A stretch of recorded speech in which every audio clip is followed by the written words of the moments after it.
আমি সকালবেলা আরো দেখেছিলাম, আমি আয়া নাস্তা বানাইলাম, এখন দেরি হয়ে গেছে 11 বাজে। এই যে বাতাসি মাছ কাটতাছি, আর এটা হচ্ছে রূপচাঁদা, সমুদ্র সৈকতে রূপচাঁদা। এটা একটা 200-300-400 টাকা গেছে। এটি কেটে কেটে বামি করে পর্যটকরা গেলে গা অনেক দাম লয়, একটা 600 টাকা গেছে। পরে এই যে আমি এই যে 3 কেজি রূপচাঁদা আনলাম, এই যে ধুয়ে পরিষ্কার করুন। আর এটা হচ্ছে 3 কেজির জন্য তেলাপিয়া মাছ, এই যে বাইরে মারলাম। আর এখানে আছে চাপিলা আছে, কেসকি আছে, চিংড়ি আছে, মলা ঢেলা আছে। এখানে শুধুমাত্র কেসকি মাছ আর দেন কাইটা মাছ, সব কিছু 5 পিসানি মাছ। এই দেশি চাপিলা কাঁচা আম কাইটা চচ্চড়ি করুন।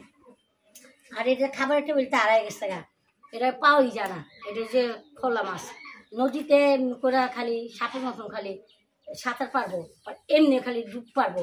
এটা খুবই আমার পছন্দ মাছ। তো অনেক দিন পরে, অনেক বছর পরে এই মাছটি পাইছি।